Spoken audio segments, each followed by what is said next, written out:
Bonjour la beauté. Au camp David, le président Benjamin s'entraîne avec Mike, qui est l'agent principal du service secret, responsable de la division de protection présidentielle et un ancien ranger de l'armée. L'épouse du président, Margaret, et leur fils Connor sont également présents, car la famille se prépare pour un événement caritatif. Mike les aide avec tous les détails, prouvant qu'il est un ami proche de la famille et pas seulement un employé. Lorsqu'arrive l'heure de l'événement, une forte neige commence à tomber dans la région. Mike organise son équipe de garde du corps pour protéger le président pendant le trajet et la famille se divise. Benjamin et Margaret montent dans une limousine, tandis que Connor et Mike les suivent dans un SUV. Soudain, une branche tombe sur le premier véhicule des gardes du corps, le faisant déraper sur la glace et bloquer la route. Cela provoque une série d'accidents avec les voitures qui suivent. L'un des SUV du service secret tombe d'un pont et la limousine reste coincée au bord du précipice. Margaret se cogne la tête et perd connaissance. Heureusement, les autres voitures s'arrêtent juste à temps.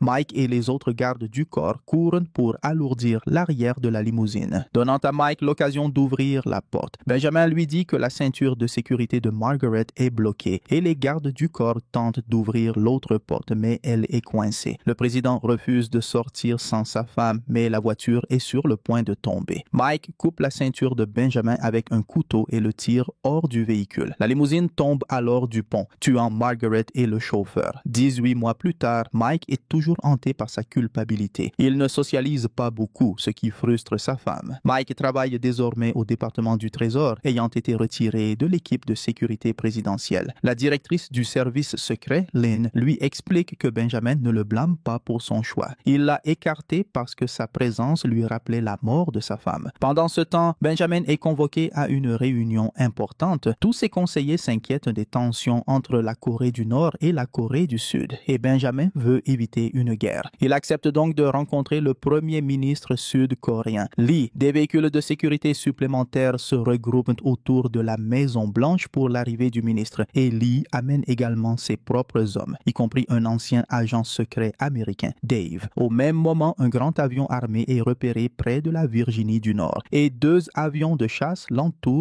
pour lui ordonner d'atterrir. L'avion répond en abattant les deux chasseurs, qui s'écrasent sur des habitations civiles. L'avion se dirige alors vers Washington, D.C. et l'alarme retentit rapidement à la Maison-Blanche. Benjamin et Lee sont emmenés au bunker, tandis que les visiteurs et les employés sont escortés hors du bâtiment. Tous les gardes s'arment et se précipitent à leur position, tandis que des tourelles de défense surgissent sur le toit. Peu après, l'avion atteint la ville et ouvre le feu, tuant des milliers de civils. Les policiers et les soldats tentent de riposter depuis le sol, mais ils sont également abattus. Au bureau, Mike observe la scène par la fenêtre jusqu'à ce que son bâtiment soit évacué. Lorsque les tourelles ripostent, l'avion utilise un mécanisme de défense spécial qui bloque toutes les attaques. Dans les rues, des voitures explosent et la panique s'installe. Au lieu de fuir, Mike reste pour aider les civils à s'échapper. L'avion survole ensuite la Maison Blanche et abat tous les gardes visibles en quelques secondes. À ce moment-là, un avion de chasse américain arrive et tire un missile assez puissant pour pénétrer les défenses de l'avion. L'avion est touché, prend feu, descend lentement et percute le monument de Washington avant de s'écraser au sol. Le monument se brise en grands morceaux, tuant également des civils à proximité. Pendant un instant, il semble que tout soit fini et Mike s'approche de la Maison Blanche pour évaluer les dégâts. Soudain, un bus explose, entraînant l'explosion des voitures voisines. Tous les curieux fuient dans la panique, mais Mike remarque deux hommes coréens suspects s'approchant de la grille. Il parvient à en abattre un, mais l'autre active une charge d'explosifs. L'explosion qui s'ensuit crée une brèche dans le portail. Un groupe de terroristes nord-coréens qui s'était dissimulé lors de l'arrivée de Lee se révèle alors et commence à lancer des grenades lacrymogènes dans le jardin avant de la Maison Blanche. Avec des lance-roquettes, ils provoquent d'autres explosions, détruisent la sécurité frontale et envahissent les lieux. Une bataille éclate entre le service secret et les terroristes, avec des pertes des deux côtés à chaque seconde. Même les chiens sont lâchés, mais finissent par être abattus. Mike rejoint le combat et tue autant de Coréens qu'il peut alors qu'il continue d'avancer. Soudain, une tireuse d'élite apparaît et commence à éliminer les policiers à distance avec une précision parfaite. Cependant, Mike la repère et lui tire une balle dans la tête. Le Pentagone envoie des renforts militaires et lorsqu'ils en entendent parler dans le bunker, Dave révèle révèle qu'il est un traître. Il commence à tuer ses anciens collègues et les hommes de Lee se joignent à lui car ils sont également des terroristes. Un combat s'engage, mais il devient évident que les Coréens ont l'avantage et éliminent rapidement la majorité de l'équipe présidentielle. Benjamin est frappé et étranglé par Kang, le chef du groupe terroriste. Dehors, 2 camions remplis de terroristes supplémentaires arrivent, suivis par la police. En plein chaos, Mike se cache et atteint l'entrée, seulement pour voir un vieil ami mourir. Soudain, tous les Coréens se couchent et Mike interprète cela comme un signal pour se cacher. Malheureusement, les autres agents ne réagissent pas assez vite. Lorsque les camions ouvrent leurs portes et que des tireurs commencent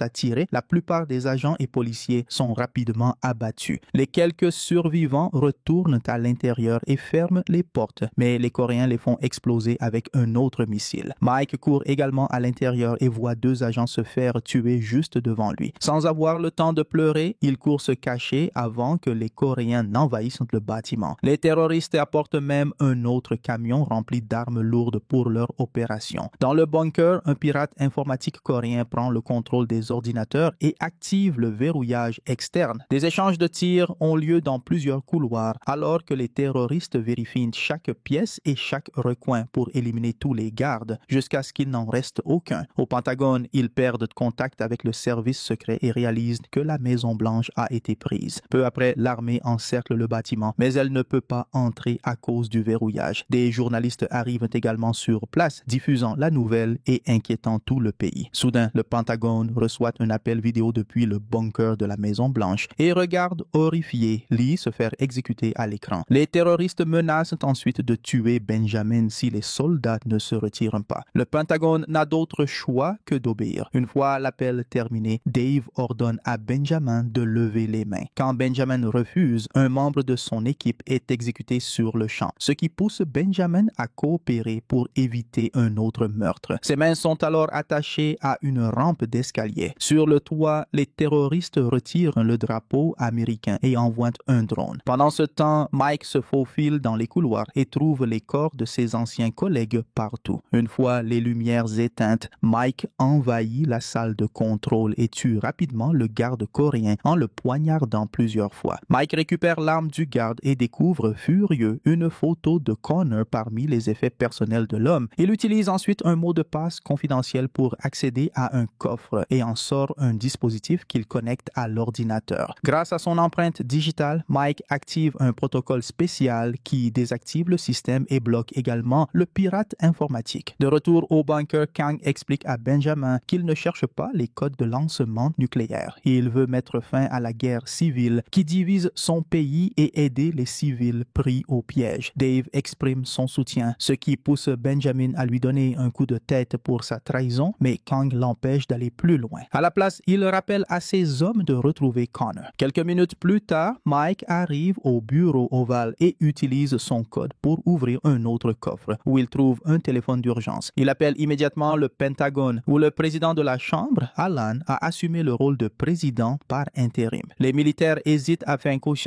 faire confiance à Mike étant donné qu'il a été renvoyé du service secret. Mais Lynn prend sa défense et Alan rappelle à tous que Mike est leur seule chance désormais. Tout en récupérant des armes dissimulées dans les meubles, Mike partage tout ce qu'il a observé dans les couloirs, des gardes postés et des explosifs fixés aux portes. Il mentionne également le verrouillage, précisant que personne ne pourra entrer. Il demande donc au Pentagone de l'utiliser pour résoudre la situation. À cet instant, un terroriste entre dans la pièce et Mike se jette immédiatement sur lui pour le désarmer. Les 2 hommes s'engagent dans un combat au corps à corps. Après plusieurs coups échangés, Mike tue l'homme à l'aide d'une statue de Lincoln. Pendant ce temps, Kang contacte de nouveau le Pentagone et exige que le gouvernement américain retire la 7e flotte de la mer du Japon, retire les troupes américaines de la zone démilitarisée et envoie un hélicoptère. S'ils ne coopèrent pas ou tentent de contre-attaquer, il menace de tuer Benjamin ainsi que le reste de l'équipe. Après l'appel de Kang, Lin débat avec les militaires sur la meilleure marche à suivre. Ils doivent sauver le président et son fils, mais retirer les troupes pourrait entraîner l'effondrement de la Corée du Sud en 72 heures. Benjamin décide de contacter d'autres pays avant de prendre une décision. Dans le bunker, Kang menace le président des chefs d'état-major, l'amiral, jusqu'à ce qu'il divulgue son code personnel Cerberus. Ils ont maintenant besoin de 2 autres codes pour déclencher l'arsenal nucléaire des États-Unis. De son côté, Mike appelle le Pentagone et montre le tatouage qu'il a trouvé sur le corps du terroriste qui l'a tué. Alan et Lin lui annoncent que leurs ordinateurs ont détecté l'activation du premier code Cerberus, mais que la seule manière d'arrêter le processus est de modifier manuellement les codes sur l'ordinateur du bunker. Mike comprend que les terroristes veulent utiliser Connor pour échanger son code contre celui de Benjamin. Alan ordonne alors à Mike de retrouver le garçon et de le protéger. Bien que le bunker n'ait plus accès au système, le pirate informatique peut toujours accéder aux enregistrements des caméras de sécurité et repère Mike en train de se faufiler. Dave explique qui est Mike et affirme qu'il n'est pas une menace, mais Kang envoie tout de même ses hommes pour retrouver Mike. Ce dernier, en arrivant dans la chambre du président, entend du bruit venant des murs. Lorsque les terroristes envahissent la pièce, Mike a déjà disparu. Il s'avère qu'il a emprunté un passage secret dans le mur où il finit par retrouver Connor. Tandis qu'il envoie un message au Pentagone, Kang informe ses hommes que la Maison-Blanche regorge de passages secrets et leur ordonne de tirer. Mike fait courir Connor pendant qu'il tire à travers le mur, tuant ainsi l'un des terroristes. Le passage conduit Mike et Connor dans une autre pièce. Mike vérifie que la zone est sécurisée avant de guider Connor jusqu'au sous-sol. Là, il ouvre une trappe et fait descendre Connor dans un puits, tout en informant le Pentagone de l'entrée à surveiller. L'armée devra agir rapidement car des terroristes surveillent chaque sortie d'aération. Lorsqu'un homme coréen entre également dans le sous-sol, Mike se cache et attend le moment opportun pour le surprendre et l'étrangler jusqu'à ce qu'il meure. Connor continue d'avancer et parvient à sortir par une grille dissimulée parmi les plantes du jardin. 2 soldats américains se faufilent discrètement pour secourir Connor et l'évacuent rapidement en lieu sûr. Le Pentagone confirme sa sécurité et Alan envoie Mike sauver le président. Ensuite, Alan apparaît à la télévision pour rassurer la population en affirmant que la situation sera bientôt maîtrisée. Dans les couloirs de la Maison-Blanche, Mike surprend 2 terroristes et se bat avec eux jusqu'à les neutraliser. Il attache les 2 hommes et tente de leur soutirer des informations, mais ils ne le prennent pas au sérieux et rien. Mike tue immédiatement l'un d'eux et poignarde la jambe de l'autre pour le faire parler. L'homme révèle le nom de Kang et explique qu'il fait partie d'une organisation paramilitaire appelée Coréens pour la liberté unie. 40 commandos ont envahi le portail et il en reste 28. Mike transmet toutes ces informations au Pentagone, qui reconnaît Kang comme l'un des terroristes les plus recherchés au monde. Il ne l'avait pas identifié auparavant, car personne ne connaissait son visage.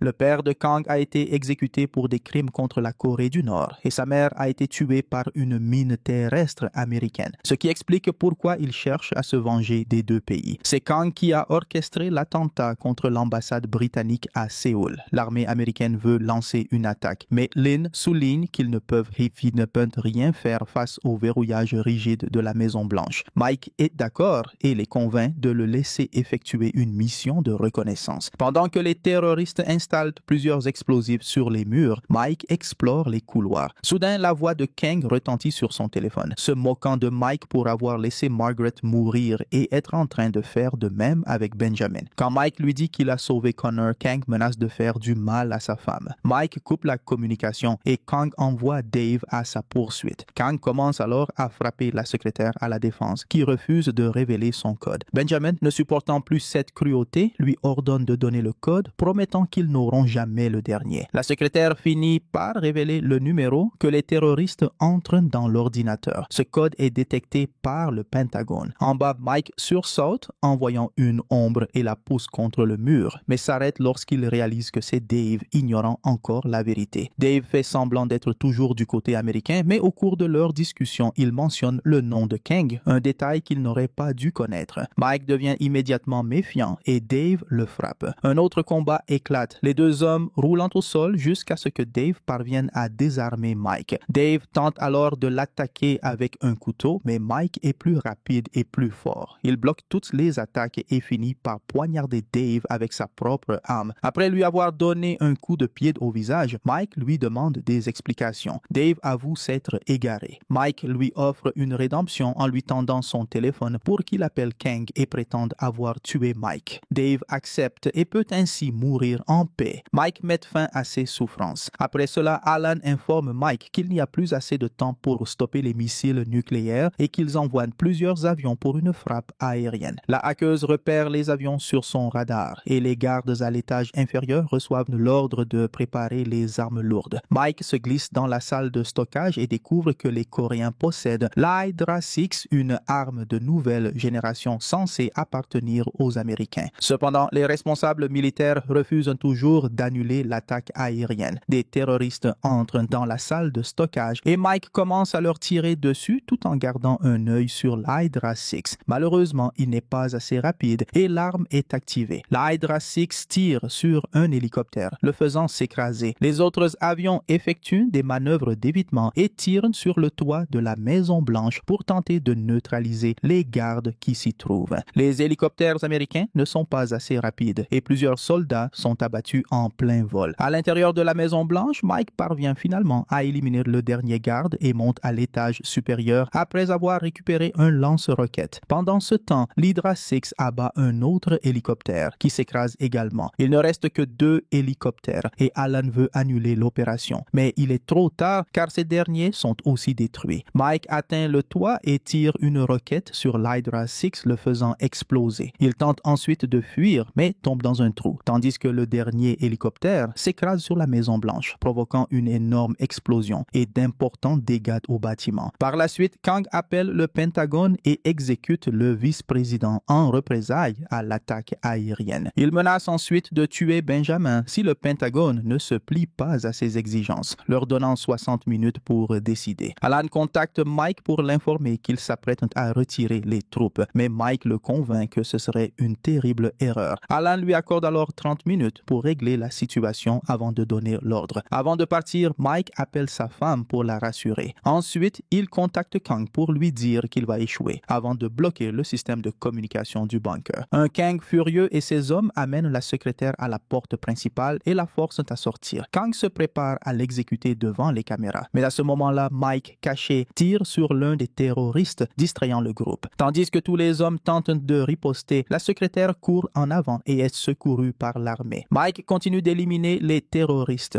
utilisant un fusil de précision jusqu'à épuiser ses munitions, puis passant à un petit pistolet pour les affronter de près. Malheureusement, Kang retourne se cacher dans le bunker, ce qui pousse Alan à considérer que le combat est perdu. La 7e flotte est rappelée, ce qui fait la une des journaux dans le monde entier, car cela pourrait signifier le début d'une guerre. Lorsque Kang constate que Alan a obéi, les terroristes se préparent à partir. Benjamin et les autres otages sont menottés et habillés en noir, leurs visages recouverts de sacs. Les terroristes se déguisent de la même manière afin que lorsqu'ils sortiront, les snipers américains ne puissent pas distinguer les alliés des ennemis. Le groupe monte à bord de l'hélicoptère envoyé par le Pentagone, qui parvient à peine à décoller avant d'exploser. Tout le monde au Pentagone est découragé, pensant que le président est mort. Mike observe les flammes par la fenêtre et trouve cela étrange, puis part à la recherche de Kang. Sa théorie se confirme car dans le bunker, Kang et ses hommes retiennent encore Benjamin pour l'utiliser comme garantie. Ils piratent le dernier code et activent Cerberus, programmant les missiles nucléaires pour exploser dans leur silo et dévaster les États-Unis. Ensuite, Kang fait exploser les charges que ses hommes avaient installées sur les murs plus tôt, créant une route de fuite parfaite. Cependant, Mike les attend déjà là et abat rapidement 2 terroristes avant de sauter sur un 3e pour lui briser le cou. Benjamin pousse Kang contre le mur et lutte avec lui pour lui arracher son arme, mais un coup part accidentellement. Lorsque le président s'effondre, touché à l'abdomen, Mike se précipite sur Kang et commence à le frapper. Il réussit à lui donner plusieurs coups avant que Kang ne sorte 2 couteaux. Mais Mike bloque toutes ses attaques et parvient facilement à le désarmer. Avec seulement 3 minutes restantes avant la fin du compte à rebours du missile, les 2 hommes continuent de se battre. Mike saisit l'un des couteaux et tente de poignarder Kang, mais ce dernier réussit après une lutte acharnée à le désarmer à nouveau. Kang pousse Mike contre le mur et commence à l'étrangler. Cependant, lorsqu'il détourne le regard vers Benjamin, Mike profite de la distraction pour frapper son bras et le faire tomber. Après lui avoir brisé le bras, Mike saisit un couteau et le tue finalement. Ensuite, Mike se précipite vers l'ordinateur et suit les instructions du Pentagone pour désactiver Cerberus à temps. Le soleil se lève à l'extérieur lorsque Mike et Benjamin sortent du bâtiment. Connor retrouve son père et Mike peut enfin étreindre sa femme. La réparation de la Maison Blanche prendra du temps, mais bientôt un drapeau américain flotte à nouveau sur le toit et Mike retrouve son poste de chef de la sécurité présidentielle. Ainsi se termine Olympus Has Fallen, film d'action et de suspense de 2013. Et je vous donne rendez-vous dans la prochaine vidéo.